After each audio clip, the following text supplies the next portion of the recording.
Welcome back to this already the final segment of today's Price of Business. I am your host, Kevin Price, talking to you about you and your business. Today's show brought to you in part by our friends from the Krasny Law Firm. Do want to mention, it's interesting. You got to worry about the prospects of a presidential candidate when you find out about them running by watching Jimmy Fallon. I found out that Jim Gilmore, the former governor of Virginia, a guy I like personally, and who's been a guest on the show at least a few times over the last few years, most recently in November, when he was the president of the Free Congress Foundation, which I'm assuming he's going to have to leave that role. I don't see how you can stay running as a candidate and be the head of a nonprofit organization. It sounds like it would be full of conflict of interest. Because that never happens. Oh, yeah. But it's interesting because he ran before. I think he ran in 2000 and, I'm not sure when it was. 2008, maybe? That's it. No one knows. No one knows. But he's run before, got nowhere before.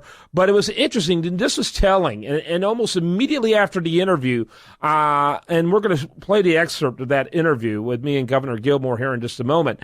But almost immediately after this interview, I began writing an article for Huffington Post about expect Jim Gilmore to run for president, because I knew by this interview that it was going to happen. And I thought, man, people would think, what an idiot to think that guy who's already ran before and got nowhere was going to try to run again. That's crazy. That's crazy. That's just nuts. And so that never happened. You're never running for us again, and which is saying a lot considering some of the people who get to write at Huffington Post. But anyway, yeah.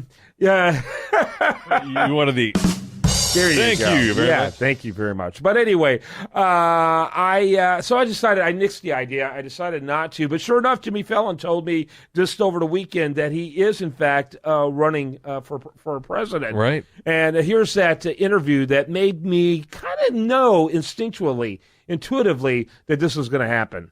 Yep, I'm going to ask you as a former governor and someone very politically savvy about 2016, the next presidential cycle. There's an old saying, senators talk and governors do.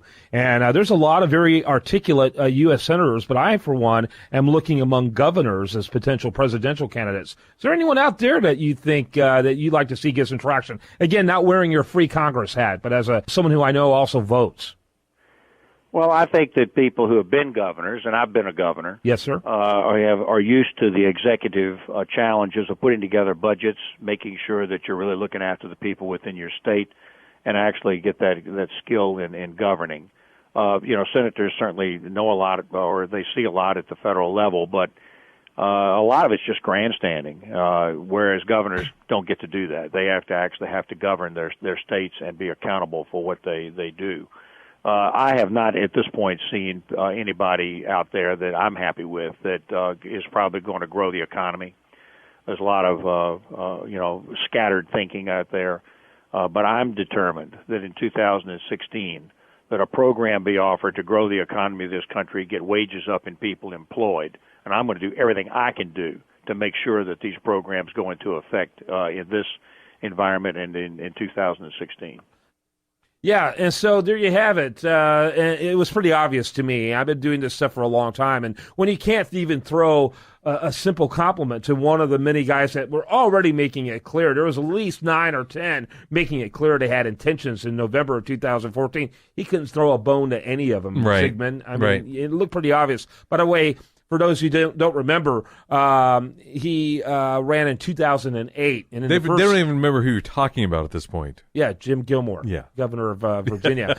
And he's so memorable. He ran in 2008, raised $174,000 in the first quarter, and decided that it might be a good idea to not run any longer. I just don't know why he thinks a crowded field would make this a logical time for him to run.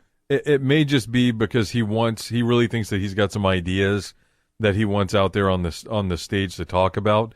A lot of these guys are getting messed up because they think that they're going to be able to have a chance to go out on the debate stage, and even though they don't really think they have a shot at winning the presidency, what they want to do is inject some conversation, get people talking about certain specific issues or certain specific solutions to issues. Which his pro-growth agenda, he eats, drinks, sleeps it. It's all he thinks about all the time. And so he knows our economy is hurting, and he thinks he's got some solutions that he would like to get out there to make people maybe scratch their head and think, that's not a bad idea.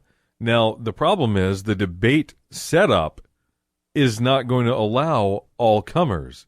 He won't be in this first round, at least. It's going to allow only the top couple of tiers, and anybody who has less than a few percentage points support in the polls is not even going to get on the debate stage.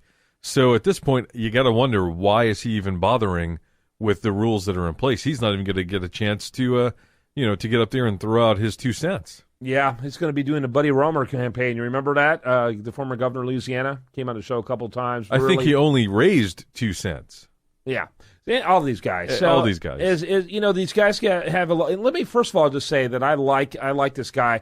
I think he's a quality guy, and I like a lot of where he stands. I wish he'd be a little more aggressive on tax issues and that type of things. But the reality is that there's so many guys like him, and all he's going to do, in my opinion, because he's generally considered very conservative. Until recently, he had been in charge of a group founded by Paul Weyrich, one of the most conservative people I know, called the Free Congress Foundation.